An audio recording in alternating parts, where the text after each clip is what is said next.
ఈ వాస్తవాలను చూసి ఈ వాస్తవాల నేపథ్యంలో చర్చ జరగడానికి అవగాహనతో కూడుకున్న చర్చ తెలంగాణ సమాజానికి తెలంగాణ రైతాంగానికి మేలు జరగాలి, మేలు చెయ్యాలి అనే ఒక సదుద్దేశంతో ఈరోజు ఈ కార్యక్రమాన్ని తీసుకున్నాము.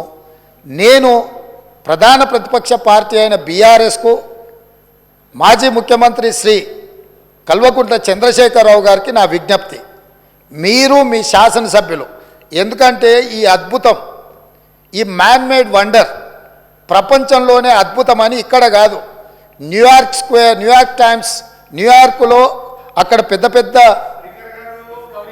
డిస్కవరీ ఛానల్స్తో పాటు న్యూయార్క్లో కూడా అక్కడ ప్రపంచంలో అద్భుతాలను ప్రదర్శించే దగ్గర కూడా దీన్ని ప్రదర్శించారు. సంతోషం.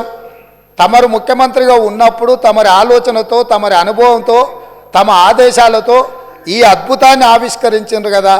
ఈరోజు ఈ అద్భుతాన్ని తెలంగాణ ప్రజలు ఎన్నుకున్న శాసనసభ్యులు, శాసనమండలి సభ్యులకు చూపించేటప్పుడు వారే ముందుండి వారే ఏ విధంగా ఈ అద్భుతాన్ని సృష్టించినరో, దానికోసం వారు ఎంత శ్రమ పడ్డారో, ఎన్ని రాత్రులు నిద్ర లేకుండా వారు గడిపినరో, వారి అనుభవాలను అన్నిటిని కూడా అక్కడ అందరికీ వివరించి చెప్తే తెలంగాణ సమాజానికి అంతా కూడా ఈ అద్భుతం అదేంది మన అక్కడ ఉన్నది కదా, మన ఏందన్న ప్రేమకు ప్రతీక ఉంటుంది చూడు, తాజ్మహల్ అంత అద్భుతాన్ని అక్కడ ఆవిష్కరించింది కాబట్టి కళ్ళారా చూసి మేము చూస్తే మా చెవులకు అందరికీ వీను విందుగా వారు చెప్పడానికి అవకాశం ఉంది.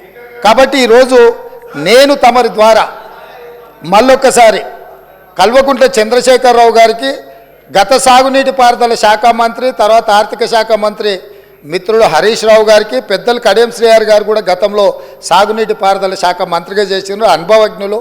తెలంగాణ సమాజంలో వారి పట్ల గౌరవం ఉన్నది. వారు నిష్పక్షపాతంగా అక్కడికి వచ్చి విశ్లేషించి తెలంగాణ సమాజానికి అక్కడ ఉన్న పరిస్థితులు, మేమేమంటున్నామంటే కాళేశ్వరం మీకు ఏటీఎంగా మారింది, మీ ఇంట్లో కనకవర్షం కురిసిందని మేము ఇక్కడ అనదలుచుకోలేదు. కాకపోతే అక్కడ ఏదైతే జరిగిందో, జరిగిన వాస్తవాలను తెలంగాణ ప్రజలకు తెలుసుకునే హక్కు, అధికారం లేదా అని నేను అడుగుతున్నా. ఈరోజు మన అందరము గత 4-5 రోజుల నుంచి చెప్తానే ఉన్నాం, అందరం కలిసి వెళ్దామయ్యా, ఒక మంచి వాతావరణంలో కలిసి మన అందరం మెలిసి అక్కడికి వెళ్ళి చూసి తప్పు జరిగిందా జరగలేదా, తప్పు జరిగితే తప్పు జరిగిందని నిర్ధారిస్తే తప్పుకు కారణం ఎవరు, దాన్ని నిర్ధారిస్తే దానికి విధించాల్సిన శిక్ష ఏంది, ఈ సభలో చర్చించుకొని ఈ సభ ద్వారా ఒక మంచి సాంప్రదాయానికి తెరదీద్దామనేదే మా ఆలోచన.